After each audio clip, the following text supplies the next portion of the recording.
Okay, what we have here is Victrola VI, VV-VI, the 6th, 659474. I had this one up before, but now it is completed. Everything's been repaired, cleaned up, and played. It now has the proper number 2 reproducer on there, which is what they came with in 1924. The brake has been fixed. It's holding. Got a full spring load on there. This is a 2-spring motor in the 6. That's what they used. And the springs were replaced at some point, a long time ago, but they're pretty strong in there, and they're matching sets, so that's good. Obviously, it's mahogany. The choices were mahogany, which came in red mahogany and fumed mahogany, which is just like a dark color. I suspect this one is more fumed, because it is pretty dark. That also could be age, acting on the shellac, which is natural. Or they came in oak. And you don't see too many of the oak ones. I mean, they're round. I have one, but they're round. Mahogany was the popular choice in the 1920s. And this was the largest tabletop model without a lid. You know, a step up from this would be the Victrola VIII. That's the V with three eyes. The 8th. That was the smallest lidded model they had with a lid. This one was the largest without a lid. And let's play a record. We have Bernie Kruger, Why Did I Kiss That Girl? As you can see, I've been actually playing this quite a bit. It's had a replacement felt on it, which is pretty common. These open models, the felts get eaten by moths and other insects or whatever. And they just deteriorate from sunlight exposure, so you usually do find them replaced. But other than that, it's an original finish on there. Nobody slapped any poly on there or really did anything else to it. It looks a little bit shiny because I put wax on it. But that's it, other than being cleaned up. Get all the grime off it and years of cigarette smoke and ground in dust and whatever else gets on them when they sit around. Okay. Let's play a record.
And there we go. Playing well. Alive again. And while I'm going to put several of these up for sale because I have like 6 of them. So some of them need to go. I'm kind of don't know if it's going to be this machine or one of the other ones, but this is a really nice one. It needed some repair. For some reason, the bottom panel was missing. That's where they usually have the patent sticker so you can see the date on it, stuff like that. But I replaced it. I cut a piece of wood to size and I screwed it in there nice and tight. You really do need it under there. One thing, it prevents drippage from the motor from going straight through and ending up on your furniture or your carpets or whatever. There's always something dripping off the motor. Catches that, and it keeps mice out of the works because they'll get in there, make a nice little home if there's not something to stop them. And it adds structural rigidity to the machine too. See if I tip it up. Take a look under there. Well, I don't know if you can see that, but there we go. That's all fixed. But these are nice machines, and when they're playing well, you know, they really are a joy to have. They're almost light enough to be portable, to carry around. Not many larger Victrolas are. For instance, the Victrola VI over here, you don't, that's pushing almost 50 pounds. That's not exactly portable. That's going to stay where you put it, and that's where you're going to play it. This you could actually carry from room to room if you really wanted to, or even outside. Put it on the table. I think that these things are somewhere in the 20-pound range. Somewhere in there. You know, they don't have the big cases on them, so not that they have a handle. You can carry them, although they did actually make a wooden case. You could put this machine in. They made one for the 4 also. You could put this in there. It went around and it had, you know, a whole assembly, a lid and everything to turn this into basically that. Don't really understand why, as you could simply buy this one. But they did have this. It's one of the many accessories you could get for talking machines and Victrolas and other phonographs and back in the teens and 20s. Accessory for everything, and there was money to be made in that, I guess. And people, I guess enough people bought them that they kept them around for a while.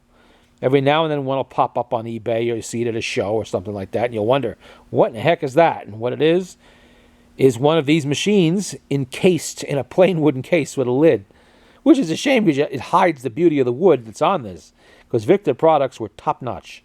You know, there was absolutely nothing cheap about them. They didn't cut corners, not in these years. Later on, yeah, they did start making some machines out of cheaper woods and veneers over them so you wouldn't know. This machine is one of the very few that is solid. There's no veneers on this. That is solid mahogany. All around. Sides, doors, top, everything. Solid mahogany. You know, most of the larger machines, because of their size, do have veneer on the sides, the very top. That's normal for most phonographs, including Victor's.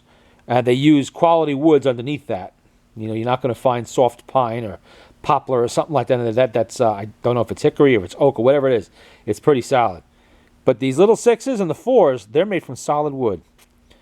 To make something like this today out of that much solid mahogany, you're going to pay a fortune. Or, well, no company would do it. They'd never sell any. It'd be too expensive. Well, there you go. You know, that's a look at the Victrola 6. The 6th, not Victrola 6.